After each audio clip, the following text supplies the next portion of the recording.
2019학년도 고3 3월 학력평가 해설 강의 오신 여러분 환영합니다. 저는 생명과학원 해설을 맡은 조은희입니다. 자, 우선 이렇게 긴 시간 동안 학력평가 쭉 보고 나서 이 강의 듣는 친구들 너무 기특하고 대견하고요. 오늘 혹시 결과가 좋지 않더라도 오늘 이 실험 결과를 통해서 우리가 어떤 생각을 했으면 좋겠냐면 앞으로 시간이 아직 충분하니까 부족한 점들 보완해서 기필코 그 11월 수능에서는 좋은 결과가 있을 거다. 이렇게 긍정적으로 생각했으면 좋겠어요. 그래서 너무 좌절하지 마시고 낙담하지 마시고 우리 하나씩 차근하게 선생님과 함께 한 문제씩 살펴보면서 부족한 점 채워보도록 하겠습니다. 자, 1번 문제부터 보도록 할게요. 자, 1번. 자, 1번은 식물세포의 구조를 나타낸 것이다 라고 했고요. ABC의 명칭이 리보솜, 세포벽, 엽록체 중 하나이다 라고 했습니다. 그래서 식물세포의 구조 같은 경우에는 매우 자주 출제되는 부분 중에 하나죠. 그래서 구조만 보고서도 바로 A는 리보솜이구나. 그리고 B는 세포막 바깥쪽에 있는 세포벽이구나 라는 걸 알 수 있고 또 C의 경우에는 외막, 내막, 이중막이 있으며 안쪽에 동전 같은 게 쌓여있는 모양을 하고 있는 엽록체라는 거 바로 보고서 알아내야 되죠. 그리고 여기 이제 지칭은 안 돼 있지만 얘는 뭐예요? 얘는 미토콘드리아고 얘는 액포죠. 그쵸? 이렇게. 그리고 또 여기 있는 건 핵이죠. 그리고 여기 있는 건 소포체고 골지체고 나머지 명칭들도 알 수 있어야겠습니다. 자, 기억부터 보면 A는 단백질 합성에 관여한다라고 했는데 그죠? 리보솜은 단백질 합성 장소죠. 그래서 기억 맞고. 니은 비구성 성분에 셀룰로스가 포함된다. 세포벽의 주성분은 탄수화물의 일종인 셀룰로스죠. 셀룰로스는 다당류고요. 그래서 니은 맞고요. 그다음 디귿. C는 사람의 간세포에도 존재한다라고 했는데 사람의 간세포는 동물세포이고 동물세포에는 이런 엽록체 존재하지 않죠. 지금 나타난 A, B, C 중에 B랑 C는 식물세포에만 존재하는 세포 소개가 됩니다. 그래서 디귿 틀렸습니다. 그래서 정답은 3번이 되겠죠.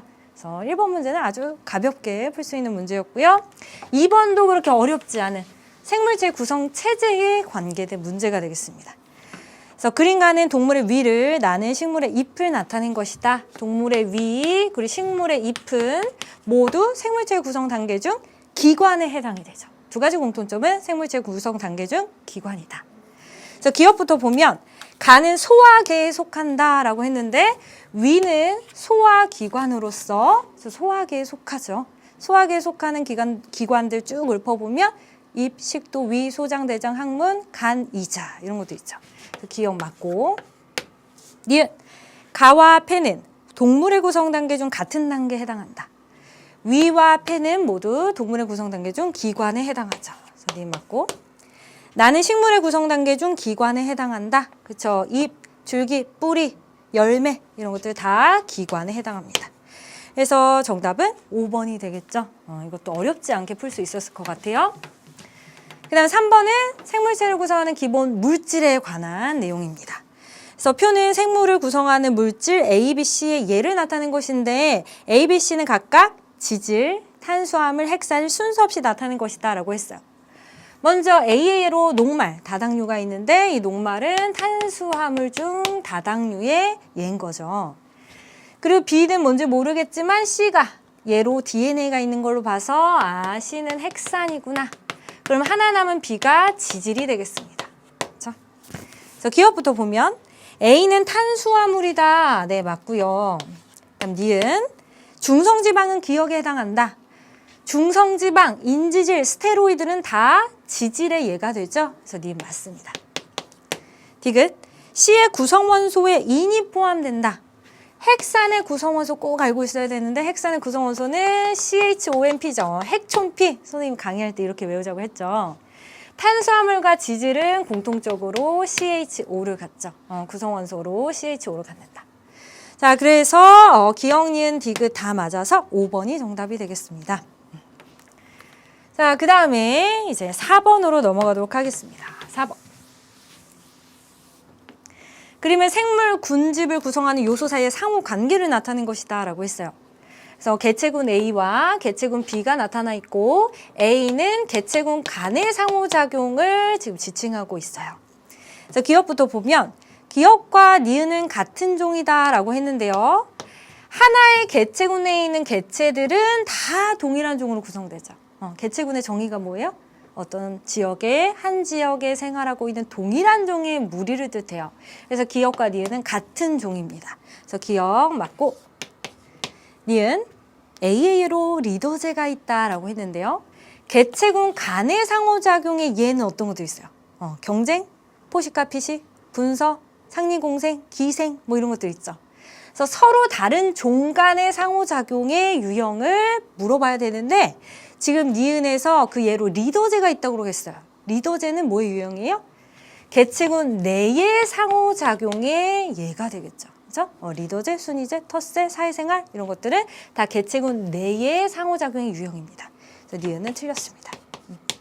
그럼 디귿, 버섯은 생물군집에 속한다. 자, 자주 나왔던 선지 중에 하나인데요. 세균이나 버섯은 이 생물 군집 중에서도 분해자에 해당이 되죠. 그렇죠? 그래서 분해자로서 우리 생물 군집에 속합니다. 그래서 기역과 디귿이 맞아서 정답 3번이 되겠습니다. 이것까지 어렵지 않게 쭉 풀었을 것 같고요. 그리고 5번 문제. 5번은 우리 물질 대사의 대표적인 예인 광합성과 세포호흡 사이에서 일어나는 에너지와 물질의 이동을 나타내는 것이고, 그리고 오른쪽은 ADP와 ATP 사이의 전환을 나타내는 것이다 라고 했어요. 그래서 기역과 니은이 각각 세포호흡과 광합성 중 하나다라고 했는데요. 이 그림이 자주 나오는 그림이죠. 이산화탄소물은 저분자고 포도당은 고분자입니다. 저분자가 고분자로 합성되면서 빛에너지 흡수하고 있는 이 기역 반응이 바로 광합성이 되겠죠. 광합성은 동화작용의 대표적인 예로서 저분자가 고분자로 합성되면서 에너지를 흡수하는 흡열 반응이 됩니다. 반대로 고분자가 저분자로 분해되면서 에너지가 방출되는 발열 반응이 일어나고 있는데 이 과정이 바로 세포호흡이 되겠죠. 그래서 세포호흡은 대표적인 이화작용의 예가 되겠죠. 그리고 나서 이제 나를 봤더니요. 나에서 위에는 아데닌, 리보스 그리고 2개의 인산이 붙어 있는 게 보이고요. 밑에는 아데닌, 리보스에 3개의 인산이 붙어 있네요. 위에 있는 건 아데노신 그리고 다이포스페이트 이렇게 되는 거죠. 그 다음에 밑에는 아데닌, 리보스 붙은 거 아데노신 그리고 3개 인산이 붙은 트리포스페이트가 되겠습니다. 그래서 ADP란 무기인산이 ATP로 합성되는 방향이 바로 A고요. 반대로 ATP가 ADP란 무기인산으로 분해되는 방향이 B가 되겠네요. 이 ATP가 합성되는 것은 세포호흡에서 방출되는 에너지 중 40%로 인해서 ATP가 합성되는 거예요. 그죠? 이 ATP는 합성될 때 세포호흡 결과 방출된 에너지 중 40%로 인해서 ATP가 합성이 된다. 즉 세포호흡 결과 발생된 에너지가 모두 다 ATP 합성에 쓰이는 건 아니라는 거예요. 그래서 자주 나오는 선지가 여기서도 나왔어요. 그죠? 기역부터 먼저 보면 기역은 동화작용에 해당한다. 그죠? 광합성은 동화작용의 대표적인 예입니다. 니은에서 방출된 에너지는 모두 A 과정에 사용된다. 세포호흡에서 방출된 에너지 중 40%만 ATP 합성에 이용된다라고 했어요. 모두라고 하면 틀립니다. 일단 마지막 디귿. 근육운동의 B 과정에서 방출된 에너지가 사용된다. 우리 ATP를 분해하는 과정에서 에너지가 방출이 되죠. 그림톡에서 다시 보면 인산과 인산 사이에 고에너지 인산 결합이 있는데 이것이 끊어지면서 이 안에 있던 에너지가 방출이 되는 거죠. 이 방출된 에너지는 물질 합성, 근육의 수축 등 여러 가지 세포의 생명활동에 이용이 되죠. 그래서 디귿 맞습니다. 그래서 정답은 3번이 되겠습니다. 그렇죠? 자, 그리고 6번 문제도 사실 기출문제에서 자주 나왔던 유형이 되겠습니다. 염색체의 구조에 대해서 묻고 있는 문제. 그림은 어떤 사람이 염색체 구조를 나타낸 것이고 이 사람의 특정 형질에 대한 유전자형이 라지 T, 스몰 t다라고 했습니다. 유전자형의 개념부터 아셔야 돼요. 유전자형이란 대립유전자의 구성을 기호로 나타낸 것. 라지 T와 스몰 t는 대립유전자다라는 거고요. 대립유전자는 또 뭔가요? 대립유전자는 상동인 염색체의 같은 위치에 존재하는 유전자가 되겠습니다. 그래서 이 염색체와 상동인 염색체가 있다면 여기에 라지 T가 존재할 때 여기는 스몰 t가 존재해야 되는 것이죠. 그리고 염색 분체는 복제된 사이이기 때문에 여기 스몰 t가 있으면 여기도 스몰 t가, 여기 라지 t가 있으면 여기 라지 t가 있어야겠죠. 그렇죠? 그리고 A의 경우에는 히스톤 단백질을 감싸고 있는 DNA가 되겠습니다. 그리고 가는 지금 염색이 되는 막대모인 구조물이기 때문에 염색체를 나타내는 거죠. 그래서 기억부터 보면 기억은 대림전자 스몰 t이다. 자, 이 라지 t랑 그리고 라지 t가 되는 거죠. 두 가닥은 서로 복제된 사이이기 때문에 여기 라지 t면 여기도 라지 t다. 그래서 기억은 스몰 t가 아니라 라지 t고요. 그다음 니은 세포 주기에 간기에 가가 관찰된다. 염색체는 세포 주기에 분열기 M기 때 관찰이 되죠. 간기 때는 염색사 상태로 풀어져 있습니다. 그래서 니은 틀렸고. 디귿 A의 기본 단위 뉴클레오타이드이다. DNA의 기본 단위를 물어본 거예요. 핵산의 기본 단위는 뉴클레오타이드죠. 1인산 1당 1염기. 그렇죠? 그래서 디귿만 맞는 보기가 되겠습니다. 그래서 정답은 2번이 되겠네요. 네. 그래서 첫 페이지는 아마 어려움 없이 그냥 빠르게 풀었을 것 같고요. 이제 두 번째 페이지로 넘어가도록 하겠습니다. 두 번째 페이지 7번 문제. 이것도 자주 나왔던, 아주 우리가 많이 봤었던 유형이죠. 그래서 세포 주기와 관련된 문제고요.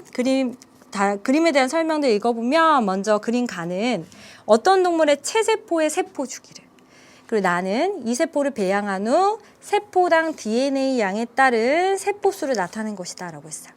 기억, 니은, 디귿은 각각 G2, M기, S기 중 하나이다.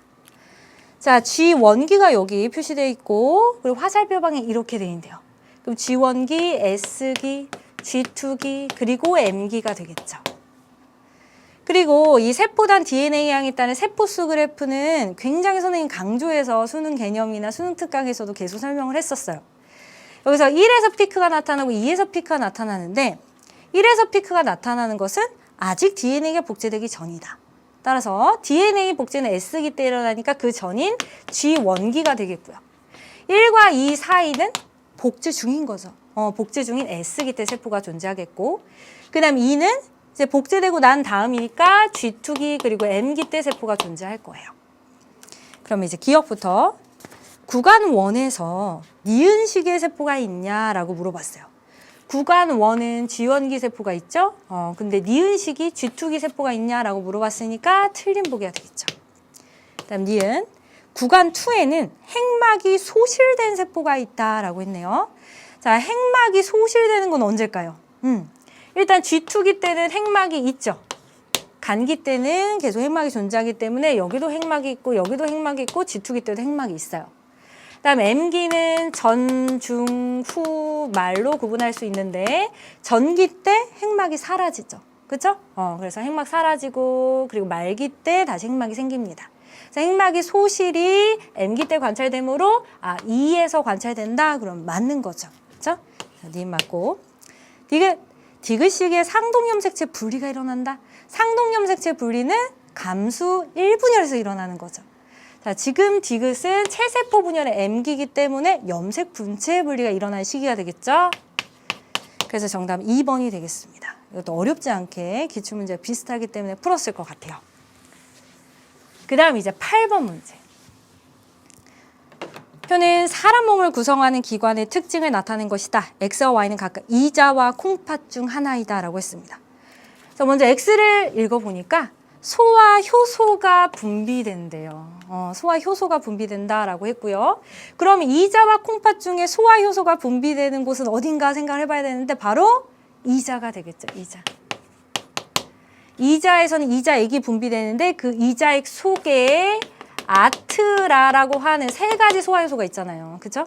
아밀레이스, 트립실, 라이페이스. 3대 영양소를 다 분해할 수 있는 그 3가지 아트라가 이 이자액 속에는 다 들어있는 거죠. 그 다음 Y, 오줌이 생성된다? 오줌이 생성되는 곳이 바로 콩팥이 되겠죠. 그래서 기억부터 보면 X에 교감신경이 연결돼 있다라고 했는데요. 우리 교감신경, 부교감신경은 자율신경이죠. 이자와 같은 기관은 우리가 의지대로 움직일 수 없는 기관이기 때문에 자율신경이 분포하고 있어요. 그래서 여기서 우리가 알고 있는 개념들을 연결시켜보면 교감신경이 만약에 이자를 자극하게 되면 어떻게 될까? 교감신경이 작용하게 되면 이자 알파세포에서 글루카곤의 분비가 촉진되죠. 그래서 혈당량이 어떻게 돼요? 증가합니다. 그렇죠? 혈당량 조절과 관계해서 이것도 알아두면 좋겠죠? 그리고 만약에 이자에 부교감신경이 작용하게 되면 어떻게 될까? 이자 베타세포에서 누구예요? 인슐린의 분비가 촉진됩니다. 그래서 혈당량이 감소하게 되죠. 그래서 이자에는 교감신경과 부교감신경이 다 분포하고 있습니다. 네, 그래서 교감신경이 연결되어 있다, 맞는 선지가 되겠어요. 그리고 그 다음 과정까지 우리 생각해 보자는 거죠. 교감신경이 이자의 알파세포에서 글루카곤 분비를 촉진시켜서 혈당량이 증가된다라는 것까지 연결해서 기억하면 좋겠습니다. 그다음 니은, Y는 항이뇨 호르몬의 표적기관이다 라고 했어요. 항이뇨 호르몬이 분비되는 곳은 어디예요? 뇌하수체 후엽이죠. 그런데 이 항이뇨 호르몬의 표적기관은 어디예요? 표적기관은 바로 콩팥입니다. 콩팥에서 수분의 재흡수를 촉진시키죠. 그렇죠? 그래서 니은 맞습니다. 딕은 시상하부가 존재한다는 기억에 해당한다라고 했어요. 간내는 시상과 시상하부로 나눌 수 있죠.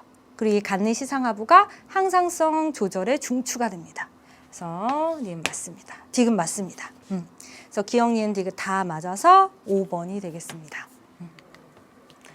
자, 그 다음에 이제 아마 9번부터 조금 당황하지 않았을까 싶어요. 그래서 9번은 비분리와 관련된 문제가 되겠고요. 일단 문제에 굉장히 많은 단서가 있기 때문에 문제를 꼼꼼히 읽으셨으면 조금 문제 푸는데 도움이 됐을 것 같아요. 문제를 다시 한 번 더 꼼꼼히 같이 읽어볼게요. 그림은 어떤 동물 2에는 6의 정자 형성 과정을 나타낸 것이다. 자, 그러면 여기 처음에 이 세포는요. 감수 1분열 전이니까 일단 핵상이 2n이죠. 그리고 이 안에 들어있는 상염색체와 성염색체를 나눠서 써봅시다. 2에는 6개의 염색체가 들어있는데 6개의 염색체 중 4개가 상염색체고 그리고 정자 형성 과정이기 때문에 성염색체는 X, Y 이렇게 되겠죠. 그렇죠? 항상 비분리 문제를 풀 때는요. 상염색체나 성염색체로 나눠서 구분해서 푸는 거. 그게 이제 문제 푸는 요령이라고 할 수 있어요.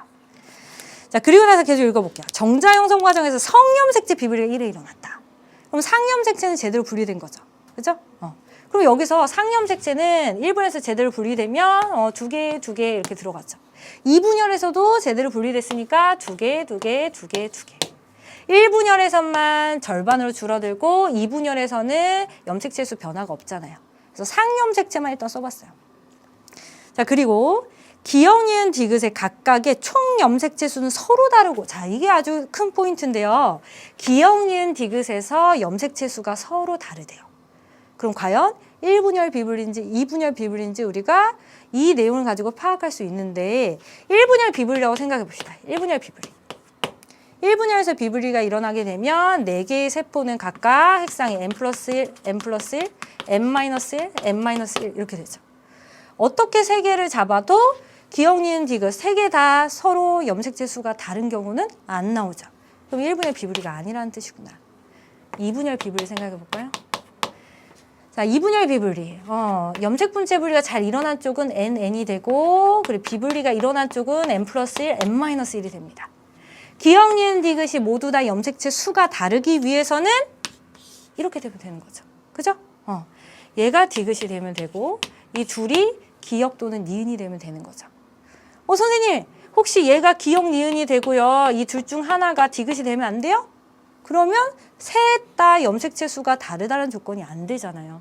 세 가지 다 염색체 수가 다르기 위해서는 이 N 쪽이 여기 잘 분리된 쪽이 여기 디귿이 돼야 되고 그리고 기억과 니은이 n+1, n-1 둘 중 하나가 되면 되는 거죠.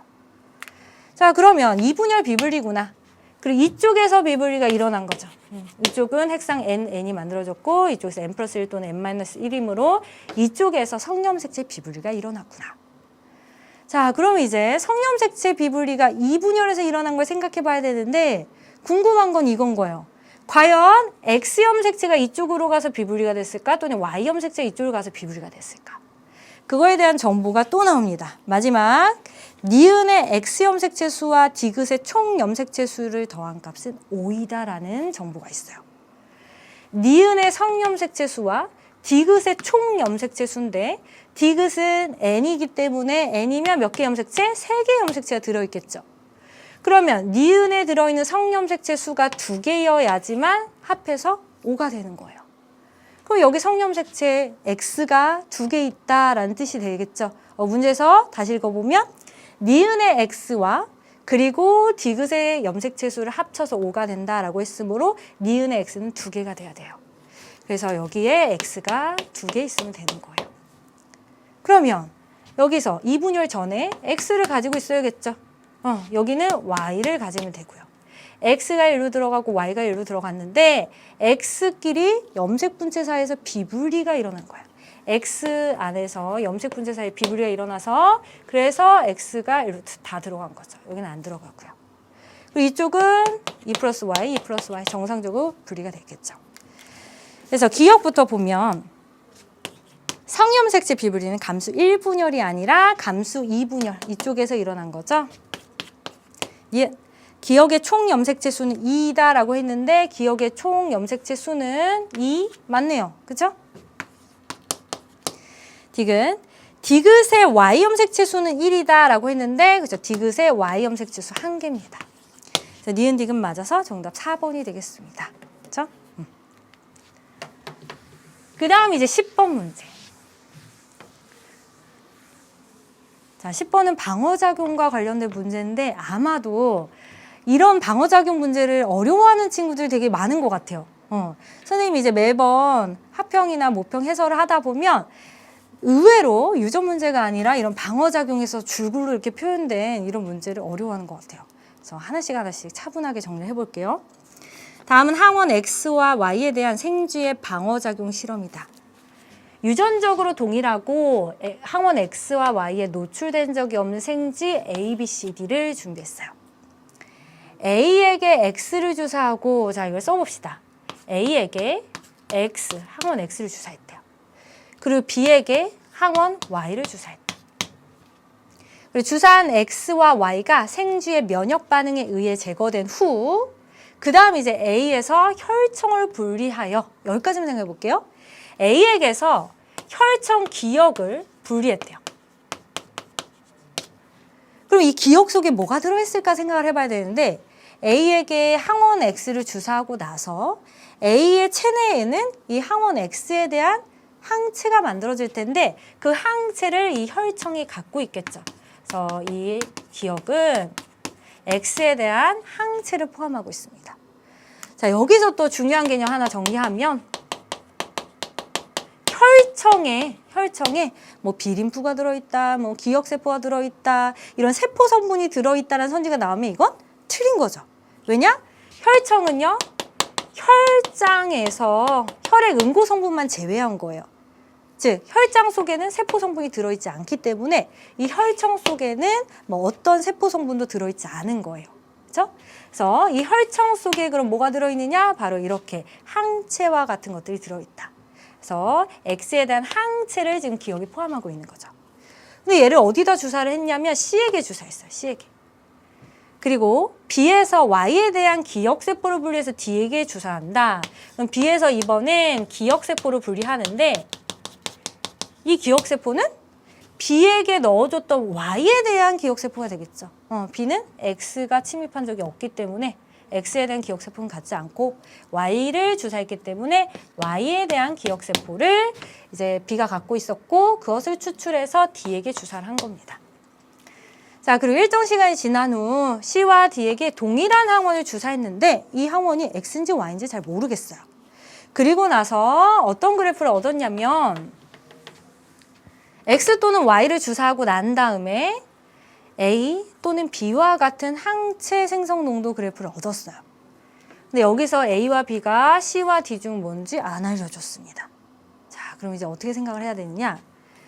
우선 이 C에 대해서 생각해 볼게요. 자, A와 B 둘 중에 누가 C일 것인가 이것부터 생각해 볼 텐데 C에는 X에 대한 항체만 주사를 한 것이지. 헷갈리니까 이렇게 다시 넘길게요. X에 대한 항체만 주사를 한 것이죠? 그죠?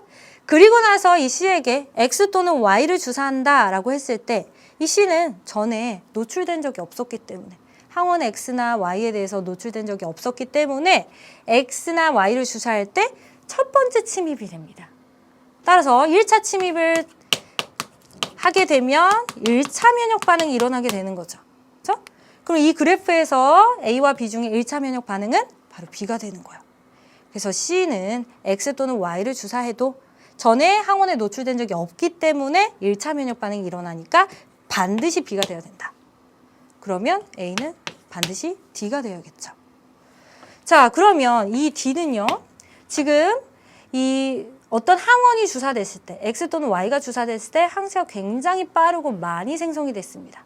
그 이유는 바로 기억세포 때문이겠죠. 근데 어떤 기억세포를 주사했었냐면 바로 Y에 대한 기억세포를 주사했었어요.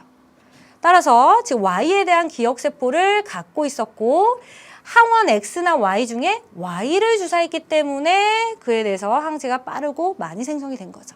따라서 여기서 주사한 항원은 바로 Y라는 걸 알 수 있습니다. 자, 그래서 기억부터 보면 기억에는 X에 대한 기억세포가 존재한다라고 했는데요. 기억은 혈청을 뜻하는 거예요. 혈청. 혈청 속에 세포 성분 없다라고 했어요. 혈청 속에는 세포 성분이 없다. 그래서 기억은 틀렸습니다. 니은은 Y다라고 했는데요. 자, 니은은 지금 뭘 가르치고 있냐면 항원입니다. 항원. 어떤 항원을 주사했느냐? 바로 Y다. Y를 주사했기 때문에 Y에 대한 기억세포를 주사한 D에서 항체가 빠르고 많이 생성이 된 거죠. 니은 맞고요. B는 D다, B는 C다. 그래서 정답은 1번이 되겠습니다. 네. 그 다음 이제 11번. 아마도 또 11번에서 한번 막혔을 것 같아요. 조금 어려운 문제죠. 자, 근데 선생님이 사실 여기서 미리 얘기하자면 이 문제에 대해서는 풀기 전에 사실 이 문제를 선생님이 꿀킬클에서 약점 공략 강의 꿀킬클 5강에서 굉장히 빨리 풀 수 있는 팁을 드렸어요. 그래서 그 팁을 만약에 익힌다면 이런 문제를 굉장히 빨리 풀 수 있어요. 그래서 이 문제를 듣고 나서 난 좀 이런 문제를 빨리 풀고 싶다 그런 친구들은요. 선생님 강의 중에 약점 공략 꿀킬클 5강을 참고하시면 굉장히 도움이 될 것 같습니다. 그래서 이 문제는 어떤 유형인가 하고 봤더니 어떤 식물종에서 유전자형이 라스인 삼성잡종인 개체 P에 대한 자료이래요. 선생님이 그 강의에서 삼성잡종의 교배 결과 분석에 대해서 굉장히 꼼꼼하게 정리를 1부터 10까지 다 했어요. 그러니까 그 강의 참고하면 좋을 것 같고요. 이 문제 한번 풀어보면 대립유전자 라지, 라지비, 라지디는 스몰 A, 스몰 B, 스몰 D에 대해서 각각 완전 우성이다. 그리고 각 대립유전자 쌍은 서로 다른 형질을 결정한다라고 돼 있어요. 근데 두 번째에서 보니까 세 쌍 중에 두 쌍은 연관돼 있대요. 그리고 나머지 한 쌍은 다른 염색체에 있대요. 그럼 그림을 그려보면 세 쌍 중에 두 쌍은 이렇게 연관돼 있고 한 쌍은 독립인 이런 경우가 되겠죠. 그리고 P를 자가교배해서 자손 800개체를 얻었는데 이 유전자형에 이런 개체가 있고 이런 개체는 없다라고 알려줬습니다. 자, 이거 좀 특이한 문제 아닌가요? 우리가 보통은 어떤 삼성잡종을 교배했을 때 자손에서 표현형의 가지수가 나온다거나 표현형의 B가 나와서 그로부터 우리가 연관관계의 독립 여부를 파악을 했는데 이 문제는 좀 특이하게도 표현형의 가지수나 표현형의 B가 안 나왔어요. 그냥 어떤 유전자형은 나타나고 어떤 유전자형은 나타나지 않는다 이렇게 나왔죠. 자, 그럼 이걸 어떻게 풀어야 될까? 자, 우리 여기서 무엇을 알아내야 되냐면 어떤 유전자가 연관돼 있는지, 그죠? 그리고 어떻게 연관돼 있는지, 상인 연관인지 상반 연관인지 알아야 돼요. 그럼 만약에 지금 여기 연관돼 있는 유전자가 상인 연관이라고 해봅시다. 상인 연관. 그럼 자가교배니까 상인끼리 교배한 거예요. 맞죠? 상인끼리 교배하게 되면 표현형의 B가 3대 0대 0대 1이 나오죠? 그럼 이 3에 해당하는 것은 1대 2로 나뉘는데 1은 라라라라죠. 뭔 소리예요? 다 대문자인 유전자요. 라라라라. 그 다음 2는요. 라스라스예요. 선생님은 얘를요. 순순이라고 부르고요. 얘는 잡잡이라고 불러요. 무슨 뜻이냐면 순종이고 잡종. 그죠? 순순이 잡잡이가 나와요. 그 다음에 이 1에 해당하는 것은 스스스죠. 다소문자. 그래서 얘도 순순이에요. 순순이. 근데 만약에 상인이 아니라 여기가 상반이라면 상반끼리 교배를 한 것이라면 어떻게 될까요? 상반끼리 교배. 상반끼리 교배하게 되면 표현형의 비가 2대 1대 1대 0이 나오죠. 그렇죠? 이 2에 해당하는 것은 라스로 잡잡이에요. 잡잡이. 맞죠? 라스. 이 정도는 기억해야 됩니다. 그다음 얘는요. 라라스스예요. 순순이네요. 얘는 스스라라예요. 순순이에요.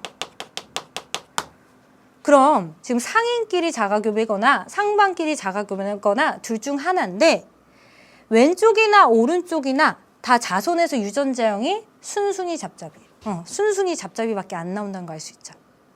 우린 지금 자손에서 유전자형 가지고 연관관계 파악해야 되고 또 어떤 유전자가 연관인지도 파악해야 되잖아요. 그러니까 이런 유전자형들의 지금 특징을 미리 본 거예요. 자, 근데 문제에서 뭐라 그랬냐면 다시 한번 써보면 유전자형이 이런 개체는 있는데 그런데 이런 개체는 없다라고 했어요.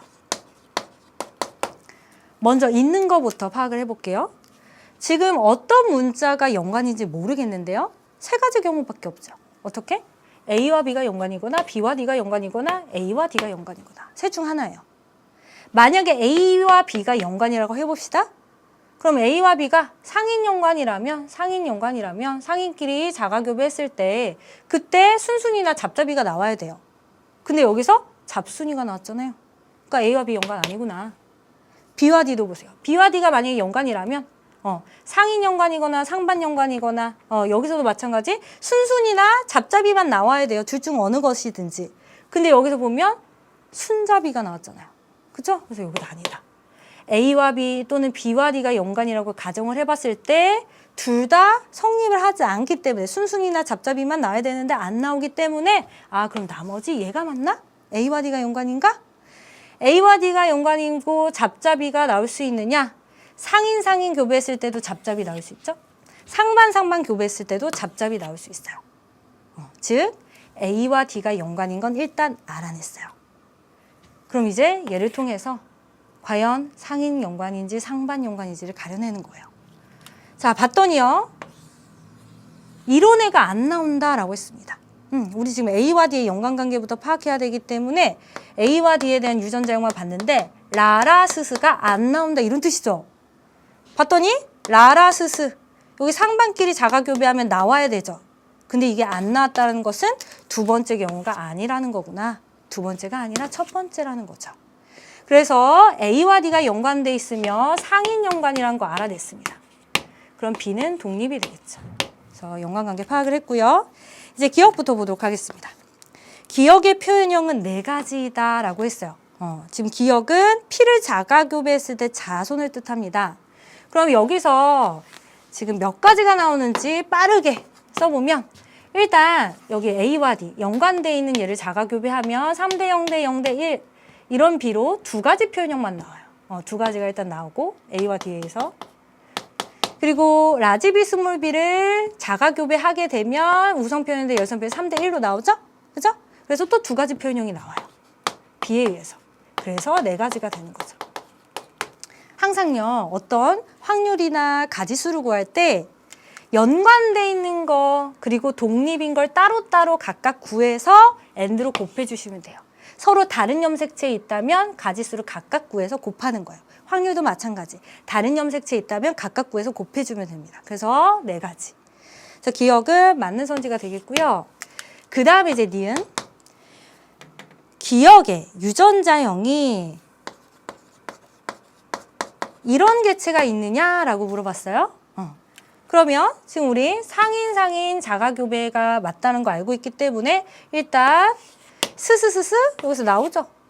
그리고 라지 B 스몰 B 교배하면 라스가 1대 2로 나오는 거죠. 이 3에 해당하는 것이 1, 2로 나눠져요. 그래서 얘도 나옵니다. 이렇게 되면 얘가 되는 거잖아요. 그래서 나올 수 있다. 그 다음 디귿을 잘 보시면 피를 유전자형이 모두 다 열성 순종인 개체와 교배해서 자손을 얻을 때 자손에서 표현형이 모두 다 우성일 확률이라고 했어요. 선생님이 지금 계속해서 연관된 거, 독립인 거 연관된 거, 독립인 거 따로따로 구분해서 쓰고 있죠? 이렇게 확률 구할 때 어렵게 생각하지 말고 연관인 거의 확률 그리고 독립인 거의 확률을 각각 구해서 곱해주면 된다. 서로 다른 염색체 있으면 각각 구해서 곱해주면 되는 거예요. 그래서 지금 상인 연관인 개체를 검정교배하는 거죠. 검정교배하면 1대 0대 0대 1이 나오는데 그 중에서 예일 확률이에요. 그럼 2분의 1. 아니네요. 자, 지금 예일 확률이 아니라 지금 자세히 보시면 둘 다 우성 표현형일 확률이죠. 그죠? 선생님 실수했어요. 둘 다 우성 표현형 확률이니까 첫 번째 얘가 돼야 되는 거죠. 1대 0대 0대 1에서 1. 그래서 2분의 1. 똑같이 2분의 1이다. 라지 B, 스몰 b랑 그 다음 스몰 B, 스몰 b를 또 교배해요. 즉 검정 교배가 되겠고요. 이때 자손의 표현형은 1대 1이다. 둘 중에 우성 표현형 예일 확률이니까 또 2분의 1이죠. 그래서 곱해주면 4분의 1이 되겠습니다. 그래서 딕은 4분의 1이 돼야 되는데 8분의 1이라고 했네요. 그래서 7입니다. 기억과 니은이 맞아서 정답 3번이 되겠습니다. 그래서 첫 번째 고비라고 생각했던 11번 문제인데요. 우리가 이렇게 각각에서 유전자형을 미리 기억하고 있다면 쉽게 풀 수 있어요. 그렇죠? 선생님이 이렇게 일일이 설명하느라고 다 썼지만 머릿속에 이미 정리되어 있는 사람은 굉장히 이 문제 빨리 풀었을 거라고 생각합니다. 그래서 각각에서의 유전자형도 미리 기억해 두면 좋겠습니다. 자, 그 다음 이제 12번 문제로 넘어가도록 하겠습니다.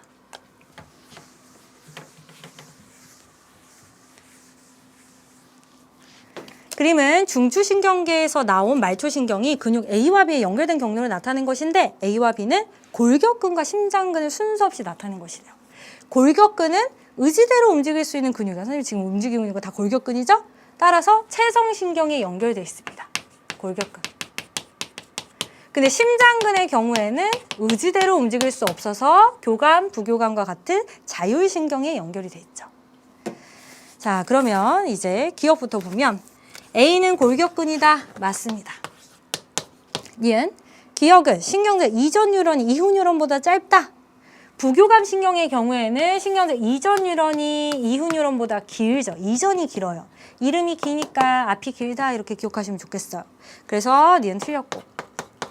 디귿 기억의 신경제 이전 뉴런의 신경세포체는 척수에 있다. 다른 말로 얘기하면 이 기억, 부교감 신경이 척수로부터 뻗어져 나오느냐 이걸 물어보는 건데요. 자, 우리 심장의 경우 이 심장 박동을 조절하는 부교감 신경은 중내, 연수, 척수 중에 연수로부터 뻗어져 나오죠.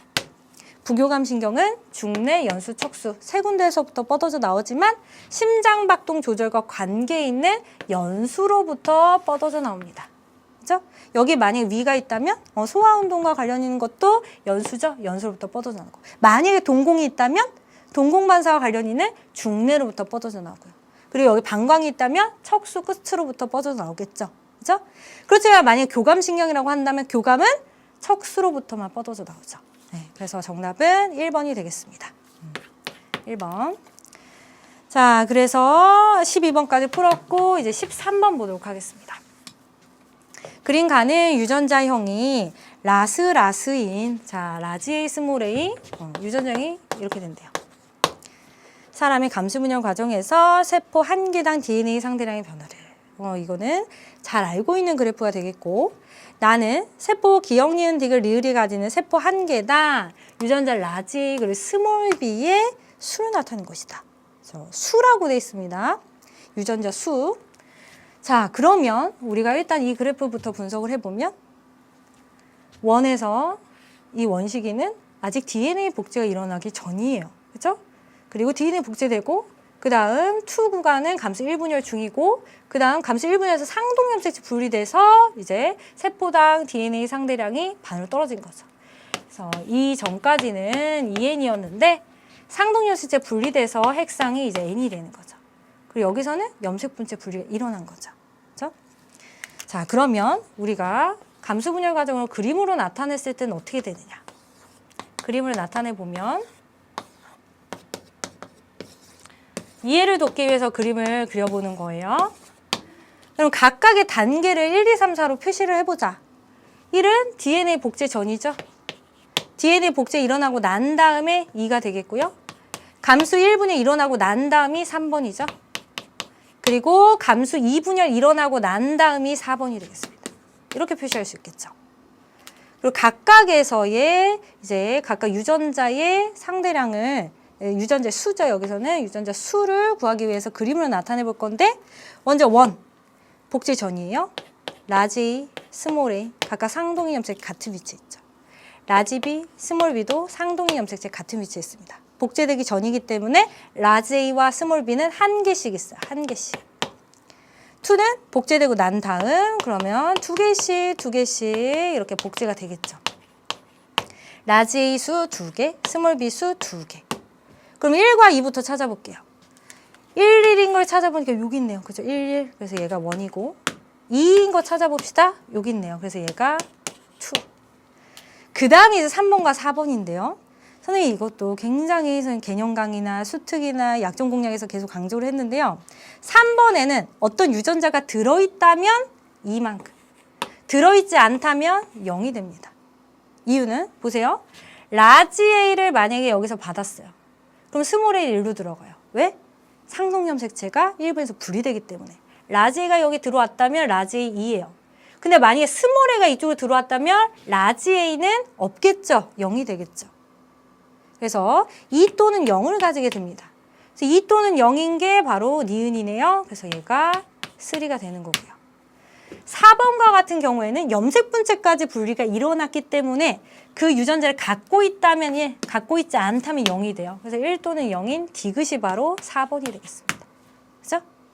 자, 그러면 여기다 구체적으로 한번 써볼까요? 3번이 뭘 가지고 있는지 봤더니 라지 A는 있어요. 라지 A는 가지고 왔다. 그러면 스몰 A가 이쪽으로 가겠네요. 그리고 스몰 B는 없대요. 그럼 스몰 B가 없다는 얘기는 이 염색체가 아니라 이 염색체 갖고 왔다는 얘기죠. 그럼 스몰 B가 여기로 가죠. 자, 그러면 이제 여기서 염색 분체 분리가 잘 일어나면 라지 B, 그리고 라지 B가 될 거고요. 그 다음에 이쪽은 어떻게 돼요? 이쪽은 스몰 a, 스몰 b, 스몰 a, 스몰 b가 되는데 4번 세포가 이 4개 중에 어떤 건지 살펴봤더니 4번은 스몰 b를 한 개 갖고요. 라지 a는 같지 않아요. 스몰 b는 한 개 갖고 라지 a는 같지 않고 스몰 a를 갖는 이쪽이 바로 4번 세포가 되겠죠. 그렇죠? 자, 그러면 이제 기억부터 볼게요. 기억은 투시기의 세포이다. 기억은 투시기의 세포 맞고요. 니은 리을의 핵상은 2n이다. 리을은 1번이고요. 1번의 핵상은 2n이죠. 그렇죠? 2n. 그래서 맞고. 디귿. 3시기에, 세 번째 시기에 세포에 이가염색체가 있느냐. 3번은요. 상동염색체 분리되고 난 다음이죠. 상동염색체 이미 분리됐기 때문에 이가염색체는 존재하지 않는다. 그래서 정답은 3번이 되겠습니다. 그 다음 이제 14번 문제.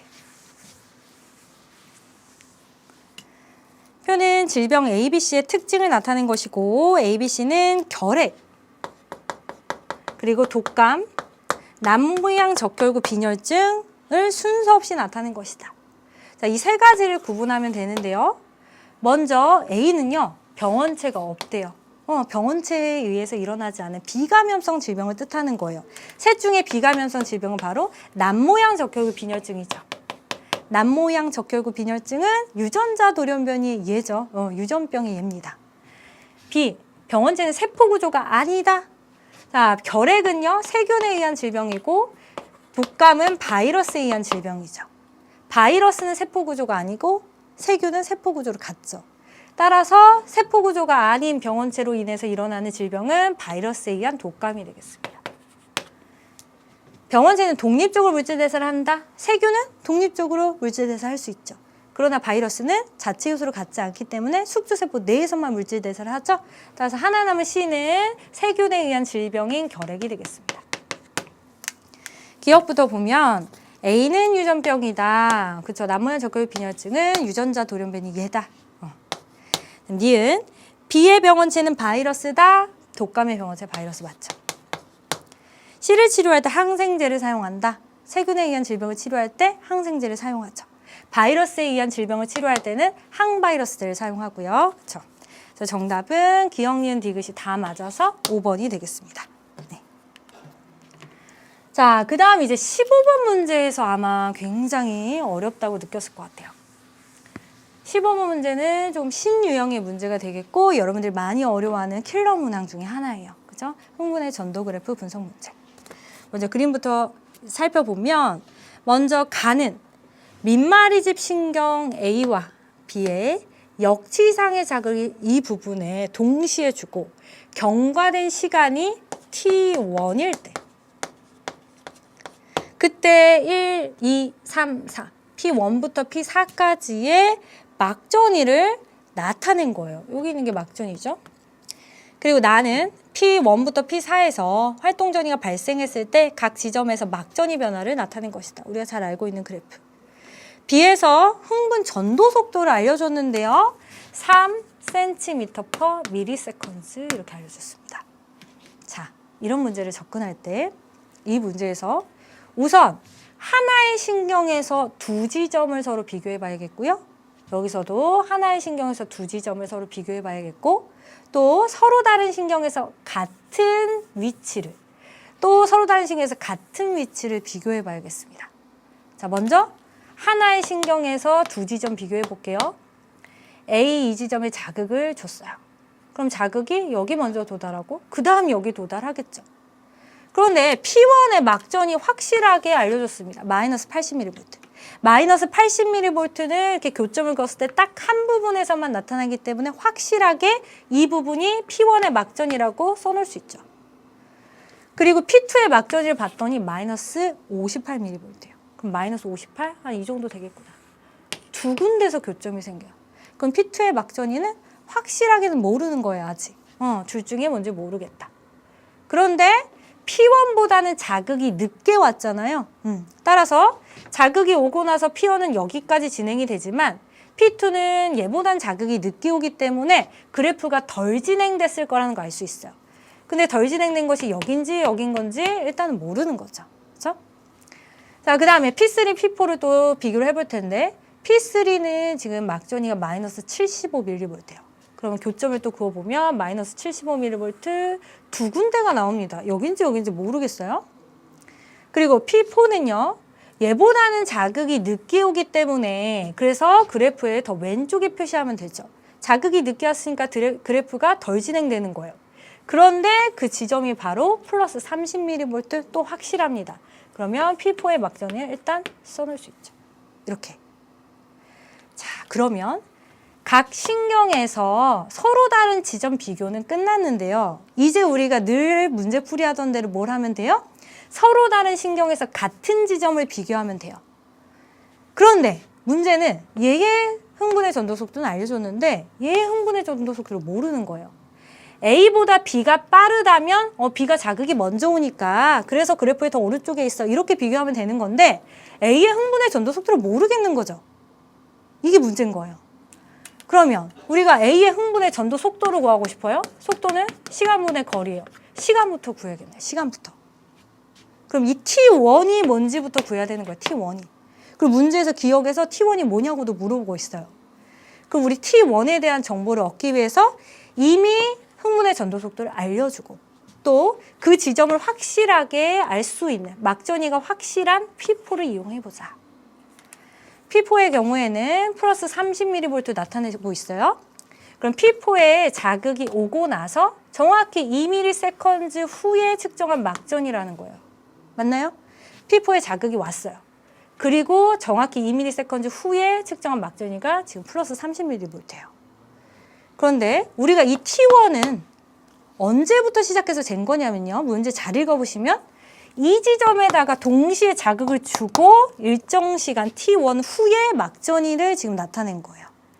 즉, 최초 이 지점을 우리가 P0라고 해봅시다. 그러면 이미 P0에 자극을 주었고요.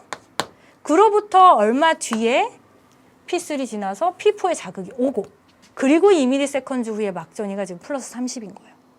그러면 P0부터 P4까지의 여기서부터 여기까지 걸리는 시간을 구해서 그리고 여기 시간까지 더하면 이게 총 T1이 되는 거죠. T1. 처음에 여기에 자극을 주고 나서 T1의 시간이 흐르고 나서의 막전인 거예요. 그러면 이 앞에 시간을 구해야겠네요. 시간은 속도분의 거리. 자, 시간은 속도분의 거리인데 속도가 지금 3입니다. 그리고 거리는 여기서부터 여기까지 6cm예요. 그러면 1ms나 3cm 가니까 3분의 6 하면 2ms가 걸린 거죠. 맞아요? 1ms나 3cm가요? 2ms나 6cm 간 거잖아요. 그래서 앞에서 2ms가 걸렸다. P0에 자극을 주고 P4까지 2ms, 그리고 P4에 자극이 와서 그 다음 2ms 후에 지금 플러스 30mV가 된 거예요. 따라서 총 T1은 처음 자극을 주고 나서부터 여기까지니까 4ms인 거죠. 됐죠? 자, 그러면 이제 기억은 해결이 됐습니다. T1은 4ms이다. 이거 맞았고요. 이제 A에서 흥분의 전도 속도를 구해봅시다. A에서 이제 흥분의 전도 속도 구할 수 있어요. 왜? 우리 시간 구해놨잖아요. 근데 여기서 바로 4를 넣으면 안 되죠. 안 되고 지금 A에서 P1을 이용해서 구할 건데요. 일단 자극을 P0에 주고 나서 P1까지 오는데 걸린 시간부터 일단 구해야 돼요. 그리고 P1에서의 막전이가 나타날 때까지 시간을 또 구해야 돼요. 여기다 또 표시를 해볼게요. 지금 무슨 소리냐? P0에 자극을 줬어요. 그리고 나서 P1에 자극이 왔을 거예요. 근데 그로부터 P1이 3ms 후일 때의 막전이가 지금 마이너스 80으로 나타나 있는 거예요. 근데 우리 T1이 총 4ms이니까 여기서부터 여기까지 4ms려면 앞에 P0부터 P1까지가 1ms면 되는 거죠. 여기서부터 여기까지 오는데 1ms가 걸린 거예요. 맞나요? 그래서 1ms당 2cm를 가기 때문에 흥분의 전도 속도는 이렇게 되는 거죠. 그럼 흥분의 전도 속도를 A와 B에서 알았기 때문에 이제 비교하면 되는 거예요. 같은 지점에서 비교. 마이너스 80mV인 P1과 마이너스 75mV인 P3를 비교를 해보자. 같은 지점이지만 여기가 흥분의 전도 속도가 더 느리기 때문에 얘가 먼저 도착하고 그 다음에 도착하겠죠. 그렇죠? 그럼 그래프에서 지금 P1이 여기에 있는데 P3는 자극이 먼저 도착하기 때문에 얘보단 더 많이 진행돼 있어야겠죠. 자극이 먼저 왔으니까 그래프가 더 많이 진행돼 있어야 돼요. 그래서 더 오른쪽에 있는 마이너스 75mV가 P3가 되는 거예요. 그 다음 여기도 같은 지점 비교인데 플러스 30mV P4는 여기 있어요. 근데 P2는 P4보다는 자극이 늦게 오죠. 왜냐? 3이고 2니까. 자기 늦게 오니까 더 왼쪽에 위치하는 이 부분이 바로 P2가 돼야겠죠. 그쵸? 이 지점은 자극이 오고 나서 걸린 시간이 더 길어요. 얘는 더 속도가 느리니까 자극이 오고 나서 걸린 시간이 더 짧아요. 그래서 그래프가 더 이제 속도가 빠를수록 더 많이 진행되고 속도가 느릴수록 더 적게 진행이 된 거죠.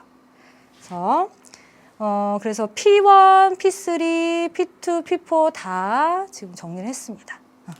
또는 여러분 이 P3의 위치를 수치적으로 계산하는 방법도 있어요. 어떻게 계산하면 돼요? 여기 이제 속도가 나와 있으니까 여기까지 걸린 시간을 구해보면 됐죠. 시간을 속도분의 거리니까 3분의 2ms가 걸리고 그리고 앞에 3분의 2ms가 걸리고 그 다음에 P3의 자극이 와서 그로부터 3분의 10ms 후에 막전을 보면 되잖아요. 그럼 3보다 넘어서죠. 3분의 10ms니까 여기가 맞다는 걸 이렇게 수치적으로 계산할 수도 있어요. 두 가지 방법이 있지만 선생님은 더 빠른 방법을 택했습니다. 같은 지점에서 비교. 네. 그래서 기억부터 보면 아까 기억은 맞는다는 거 확인했고요. 니은 A의 흥분의 전도 속도는 2cm/ms 맞죠? 디귿 T1일 때 P2에서 나트륨이온 통로를 통해 나트륨이온이 유입된다. P2에서 지금 탈분극 일어나고 있죠? 나트륨이온 통로에 열려서 나트륨이 유입됩니다. 그래서 정답은 5번이 되겠습니다. 네, 조금 어려운 문제였고요. 그 다음 이제 16번 문제도 굉장히 까다로웠던 문제죠. 그렇죠? 다음은 어떤 동물의 몸색 유전에 대한 자료이다 라고 했고요. 몸색은 두 쌍의 대립유전자 H와 T에서 결정된다. 그리고 각각 T가 대문자가 소문자에서 완전 우성이다. 그리고 성염색체 구성 알려줬고요. H와 T 중 하나는 상염색체, 나머지 하나는 X염색체에 있다. 그럼 하나가 상이고 하나가 X에 있으면 둘이 독립인 건 확실하네요. 연관은 아닙니다. 다행히. 자, 그리고 몸색은 라지 H가 없으면 라지 T 유무에 관계없이 흰색이다. 자, 그러면 스몰 H만 있으면 흰색이 된다는 뜻이죠.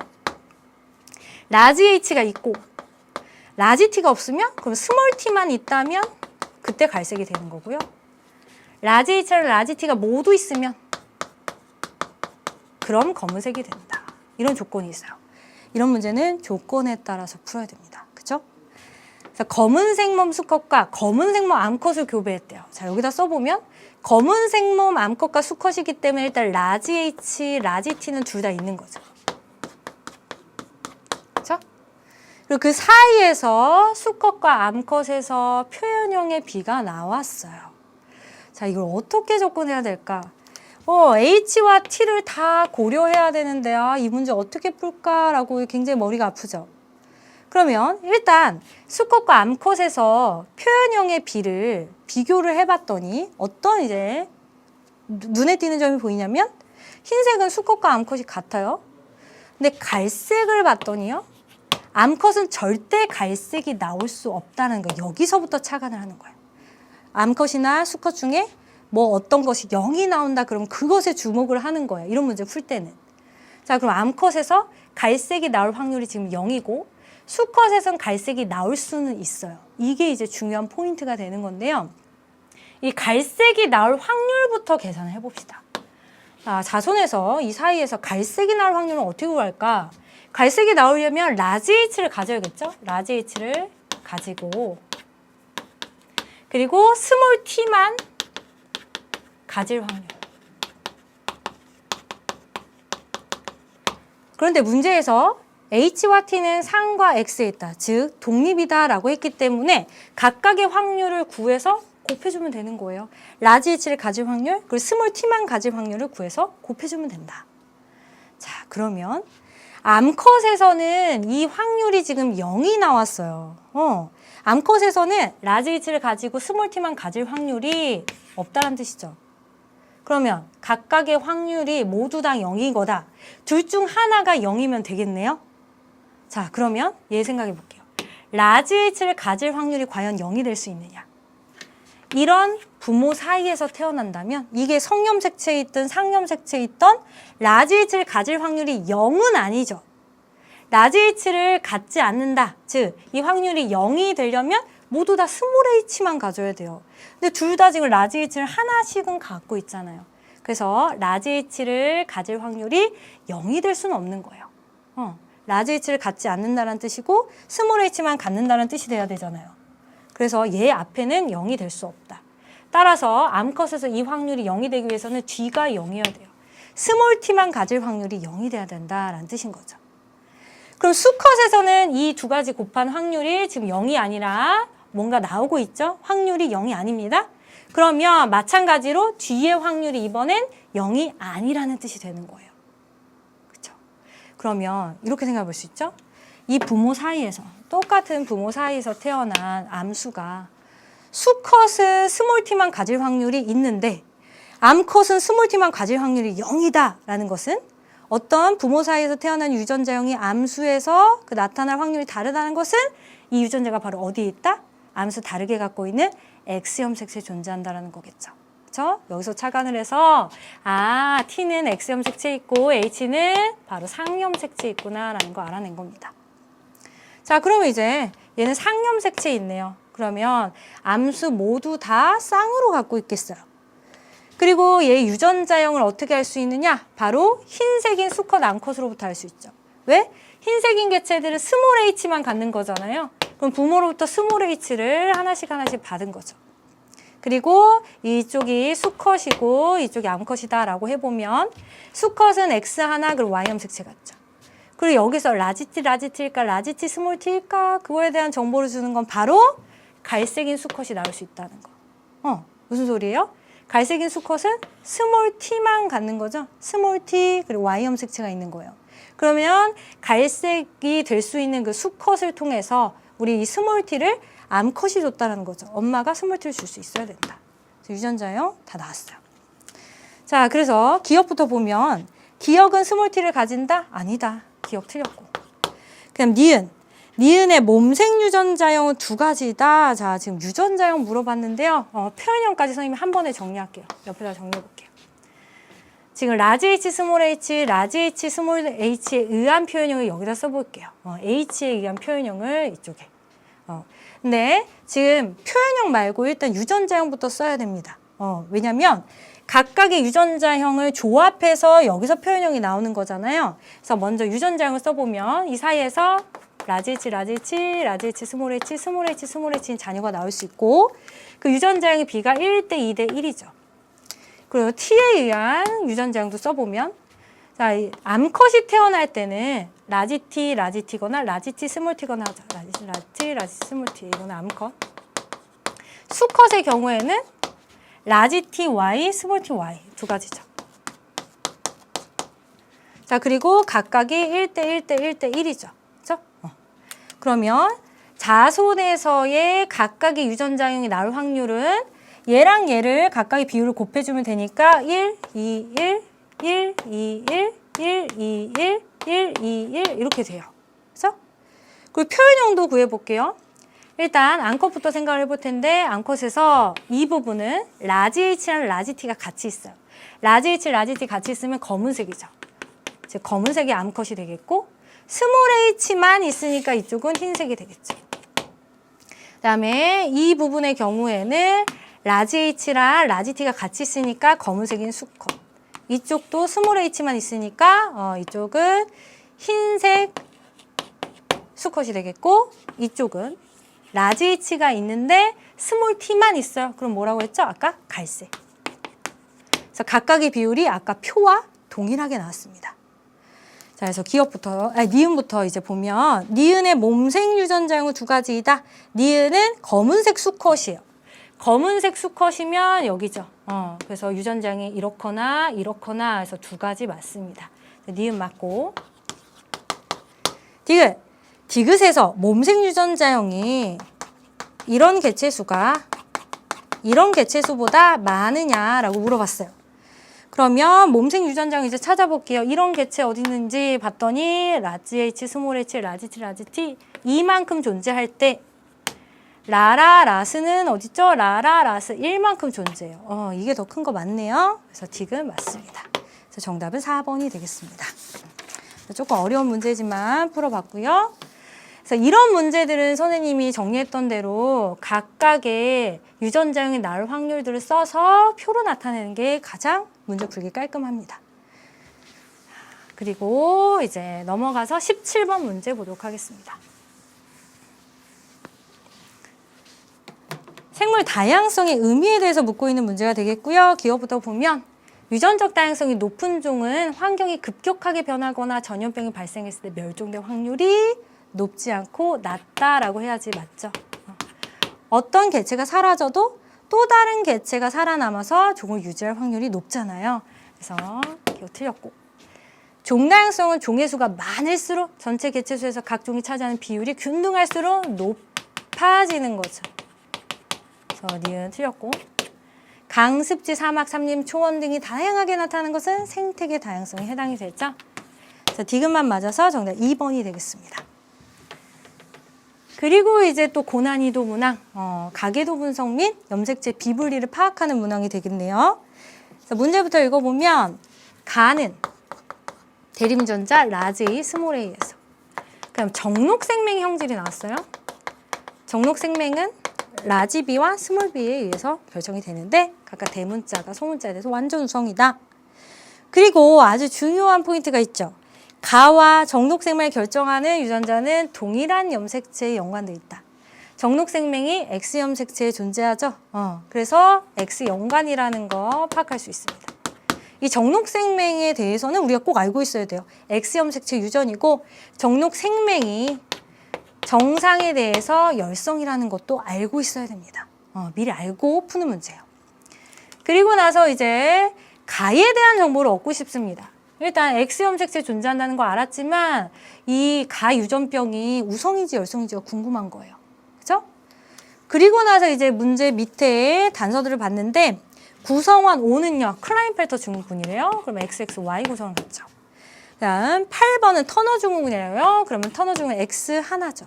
성염색체 X 하나. 그리고 5번과 8번은 각각 부모 중 한 사람의 감수 분열에서 성염색체 비분리가 1회 일어나서 형성된 생식세포가 정상 생식세포로 수정되어 태어났다. 그러니까 부모 중 한 사람의 감수 분열에서 문제가 생긴 거예요. 자, 그러면 우선 가계도 분석부터 먼저 해야 돼요. 이렇게 가계도가 나왔으면 가계도 분석부터 먼저 하고 그 다음 비분리를 파악하는 거예요. 그래서 가유전병이 과연 우성인지 열성인지 보려고 했는데 아주 중요한 단서가 여기서 보이죠. 3번과 4번은 가가 없어요. 근데 가 있는 자녀가 툭 튀어나왔습니다. 물론 비분리에 의해서 태어난 자녀긴 하지만요. 부모가 그 가유전병 유전자를 갖고 있지 않다가 드러날 수는 없는 거죠.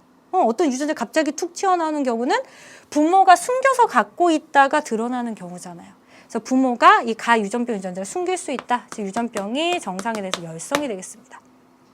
그러면 일단 8번과 5번은 남겨두고 유전자형이 확실한 사람, 남자부터 이 연관관계를 밝혀서 써볼게요. 남자는 X염색체 하나이기 때문에 표현형에서 바로 연관관계가 드러나죠. 써볼게요. 이 남자는 가와 생명이 다 있네요. 그럼 스몰 a, 스몰 b가 X에 연관돼 있고 Y염색체 이렇게 있죠. 그 다음 이 3번의 경우에는 가의 경우에는 나타나지 않지만 즉 라지에 가지지만 생명이 있습니다. 이렇게 되고요. 7번은 둘 다 나타나지 않네요. 정상. 그리고 이제 8번은 X 하나 있기 때문에 그대로 또 드러난 표현형에 의해서 연관관계 파악할 수 있죠. 8번은 X가 하나뿐인데 가와 정록생명이 다 나타난다. 그럼 스몰 a, 스몰 b가 이렇게 있는 거예요. 자, 여기서 8번을 바로 파악할 수 있어요. 지금 3번에서 만약에 정상대로 X를 하나 줬다면 X 라지 스몰 b를 줘야 되는데 지금 스몰 a, 스몰 b가 있잖아요. 즉 이건 아빠로부터 받은 게 아니라 엄마로부터 받은 거죠. 그럼 아빠로부터 받았어야 되는 그 X염색체가 지금 없는 경우예요. 그렇죠? 그래서 아버지의 정자 형성 과정에서 문제가 있었을 것이다 라는 걸 알 수 있죠. 그리고 어머니의 X염색체에 스몰 a, 스몰 b 연관이고 둘 다 정상이니까 라지 a, 라지 b 연관인 것도 알아냈어요. 이제 이쪽 갈게요. 자, 이쪽에서 6번에 대해서 일단 생각해 볼 건데 6번은 아빠한테 X를 하나 받습니다. 근데 6번이 보니까 정록생명 발현 여자예요. 그럼 X 하나 더 있는데 거기에 스몰 b가 또 있다는 얘기죠. 라지 b 있으면 정상이니까. 그리고 가는 발현되지 않았기 때문에 라지 a가 있어야겠죠. 그죠?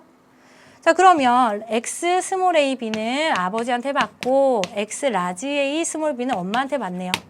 그래서 어머니는 X가 2개 있는데 하나에 라지 A, 스몰 b가 있습니다. 그런데 엄마는 생명이 아니에요? 그럼 라지 b가 이렇게 있어야겠죠. 자, 그리고 나서 이제 5번을 보는 거예요.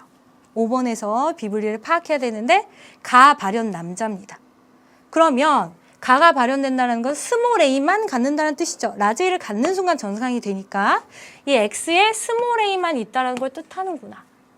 그런데 문제에서 뭐라고 했냐면요. 5번에서 체세포 한 개당 스몰 a와 라지 b 수가 같다. 그럼 스몰 a 2개니까 라지 b도 2개여야 되는 거죠. 자, 이렇게 써놓고서 비분리 파악하면 되는데요. 이 X염색체는요. 1번이 줄 수 없죠. 1번은 스몰 a, 스몰 b니까. 스몰 a, 라지 b를 줄 수 있는 건 그러면 이쪽이다. 어머니다. 그래서 여기 스몰 a가 있어야 되고 그리고 어머니로부터 X 2개를 받고 Y는 아빠밖에 줄 수 없으니까 정상대로 Y염색체를 아빠로부터 받은 거죠. 즉 어머니에서 염색 분체의 비분리가 일어난 거다. 둘은 잘 분리됐지만 염색 분체의 비분리가 일어난 거죠. 여기서.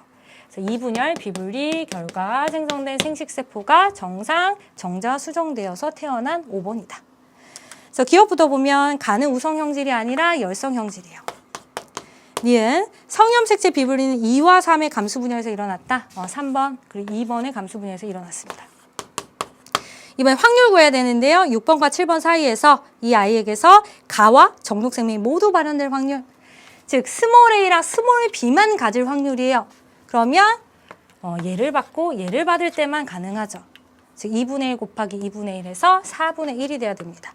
근데 지금 2분의 1이라고 했으니까 틀리네요. 4분의 1. 자, 그래서 정답은 2번이 되겠습니다. 네, 비분리 문제도 풀어봤고요. 자, 이제 18번 문제입니다. 18번 문제 방금 풀었죠? 19번 문제입니다. 근육원 섬유마디 X의 구조가 나와 있고 두 시점 T1과 T2에서 각각 기억, 가, 나, 다 그리고 X의 길이가 나와 있어요.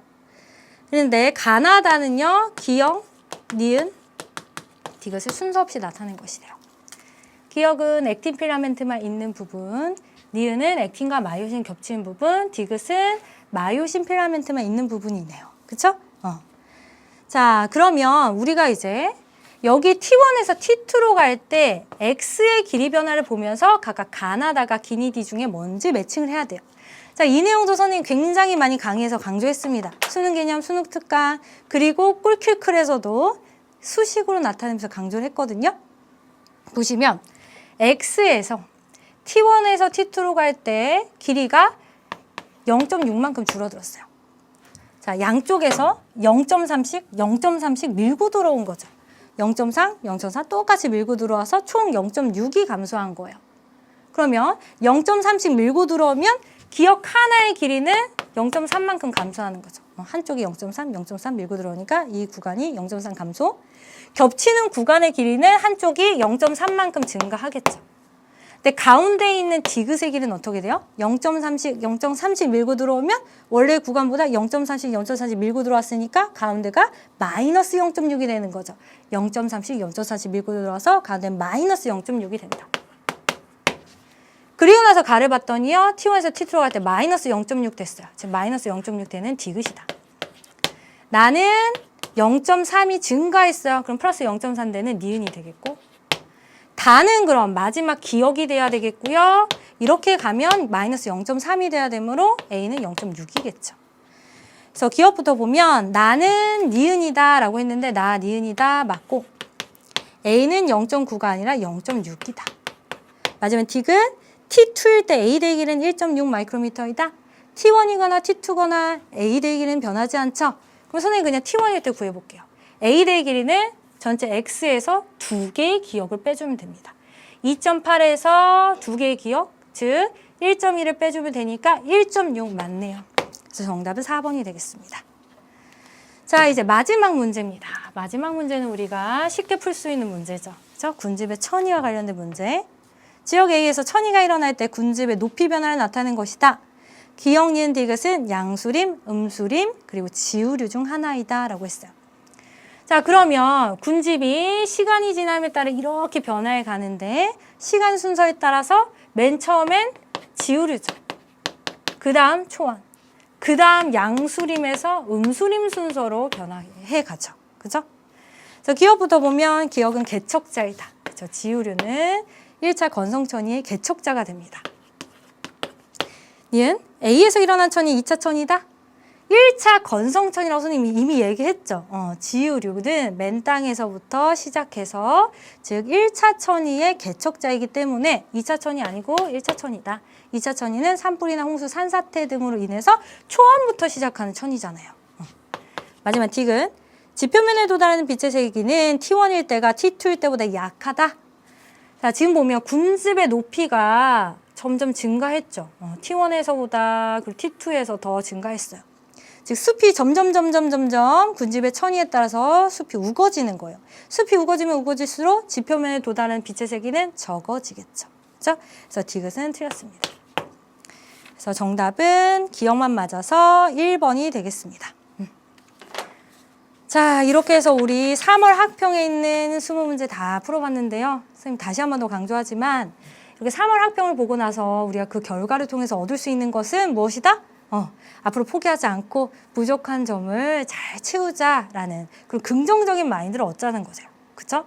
그래서 오늘 선생님과 같이 풀었던 문제들 다시 한 번 더 풀어보면서 부족한 점 보완해서 앞으로도 계속 열심히 잘 이제 메꿔 나간다면 분명히 나중에 수능에서는 좋은 결과 있을 겁니다. 그래서 여러분 마지막까지 최선을 다하시고요. 화이팅 하세요. 강의에서 만나도록 하겠습니다. 안녕.